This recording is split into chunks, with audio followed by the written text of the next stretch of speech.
David Keene is a guy who's the head of the American Conservative Union. He was actually the first vice president of the National Rifle Association.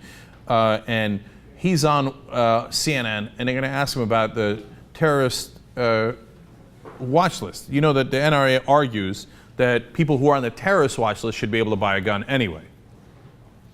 This ensues.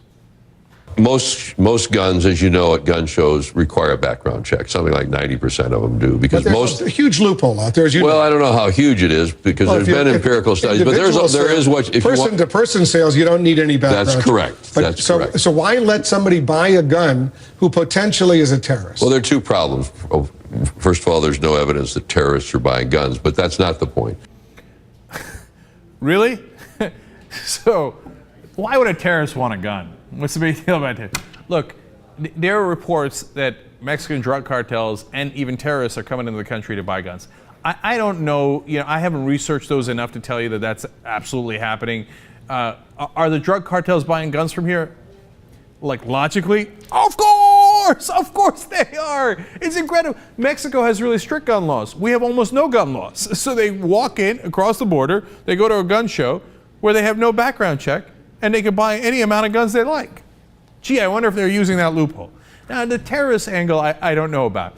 But what's the point of having a terrorist watch list if you let the people on the list buy guns anyway, buy weapons? Then let's not have the list, because apparently the list doesn't mean anything. But the NRA is just not going to bend on a single thing. More from David Keene.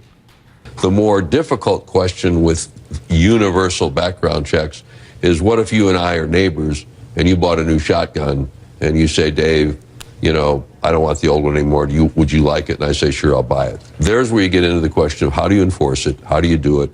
Yeah, wow, it's so hard. If I got a car and my neighbor wants to buy it, Jesus, what are we going to do? You have a deed, it's registered, you sign over the deed, and you do it legally. Wow, that was so hard. So you would do some sort of deed on the gun, I don't know, as an example, and you would legally transfer it over, and as you did, somebody would do a background check on the guy. Wow, that's so hard. Look, if I have to go through that for my car, I don't have to go through that for my Uzi? How much sense does that make? But the Keene family is not much into sense. Even though he worked at the NRA, you know what happened to his son? 10 years in jail. Why? Got road rage one day in 2002, pulled out his gun, and shot at the other car. The bullet goes through the back window, gets lodged in the driver's side seat. Thank God it didn't kill the guy. He's almost going to get out. He's been serving 10 years. But nonetheless, undeterred, his dad continues to come out and say, guns don't kill people. Road rage kills people, right? No, we shouldn't have any regulation on guns. As if his son didn't already abuse it and almost kill somebody because of it. Would his son have done that if he didn't have a gun? No, he would have yelled, he would have given the guy the finger, and everybody would have been fine. Instead, he spent 10 years in prison, where he belonged. That guy could have died. Guns make the situation much more volatile, much riskier, and lead to many more deaths.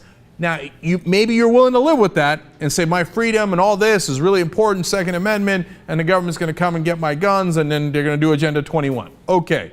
But you can make that argument. You cannot make the argument that having more guns around does not lead to more violence and more death. That is just not factual. Ironic that Keene is the one making that argument when he should know best that it is not the case. You can just go ask his son in jail.